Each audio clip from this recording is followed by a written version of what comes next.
Hi friends, Wendy here at Thrive for Life, Counseling and Consulting. Just wanted to pop in and say hi and talk a little bit about all of the challenges that we've been facing over the last 24 hours.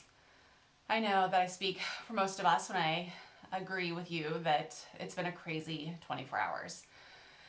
And even as I was putting my kids to bed last night, my son asked me if I was feeling sad because I just seemed a bit off. And so it's just a good reminder that our kids are watching us and that we are all going through a really bizarre, strange time that we've never been through before. And there's a good chance to check in with ourselves and how we're feeling, and then also reassuring our kids and those around us that we're in this together and that we're not alone. And so with my son last night, I said, hey, let's take a collective, just deep breath. And I think that's important for us to do here today together as well. Just a big breath and a reminder that it's going to be okay. We're going to get through this together. And that's the beauty of it, that we're not alone, that we're in this together. And so I want to give you some ideas and some strategies to help us with this weird anxiety that we're all feeling, even those of us who maybe aren't anxious a lot of the time, which is obviously not true for me, but for those of you that aren't, you might be feeling some anxiety with all of these changes and cancellations, talk of quarantines and that sort of thing. And so obviously deep breathing, just calming ourselves down naturally is a good way to get that mental and physical benefit of our breath and that reminder to ourselves that things are going to be okay and that we're going to just take it day by day. Another idea is to unplug. I know I personally ran down my cell phone battery yesterday, which I don't normally do. And so that was a good reminder to me that maybe I don't need to be on Facebook or Instagram or Twitter or perpetually checking the news for updates.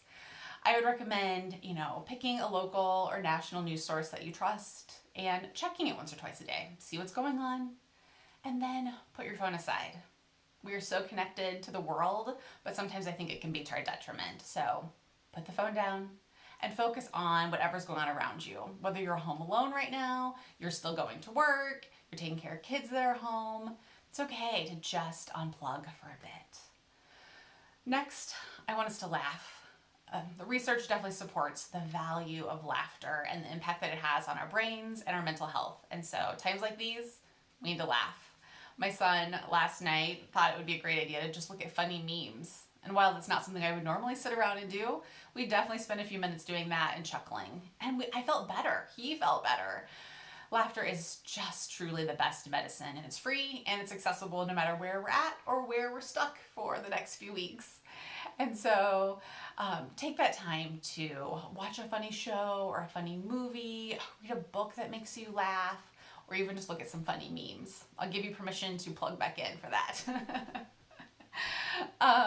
It's also important to not forget to work out.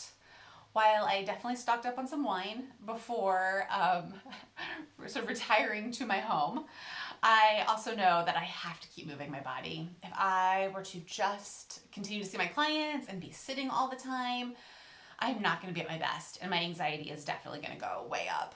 Research also shows that when we're not working out, that our immune system goes down. And so in this time where we're all just trying to stay healthy and focused and centered, a good workout is always a good idea. So don't feel pressured to get out. If your gym is closed or something like that, there's so much that we can do just in our homes where we can work out here. Or if the weather's improving, then I encourage you to go out for a walk and just get some fresh air. The nature is so, so good for us, especially right now. Next, I want to talk to you about sleep. This is so important. If you're a person who is not having to go to work every day right now and has the benefit of being home, then use that time to get some extra rest.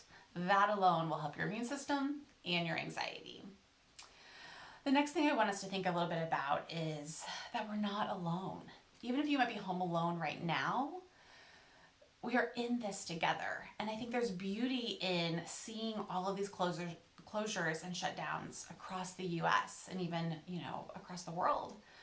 It is such a sign of just that human ability to come together in times of crisis and do the right thing for the common good. And that's exactly what's happening right now. And there's beauty in that. If you are someone who is not immunocompromised and has the ability to get out, then maybe see what you could do to help out in your community. Are there elderly people who cannot get out right now that could use some groceries delivered to their house or someone to pick up their prescriptions? See what there is a need for in your community and step up and do it if you're one of those people who can. That's such a beautiful way to give back in this time of need. The other thing that I am exceptionally thankful for is my job. I wake up every day so thankful and grateful and blessed that I get to help people digitally like this. I mean, it has been life-changing for me, and to see the change in my clients every day. And while a lot of other companies are having to shut down right now out of protection, I get to keep showing up and doing my job every day. And that feels like such a blessing. And so I look forward to continuing to meet with you here and supporting you through the next few weeks or months as we navigate this unfamiliar territory together. So if you need anything, you know where to find me.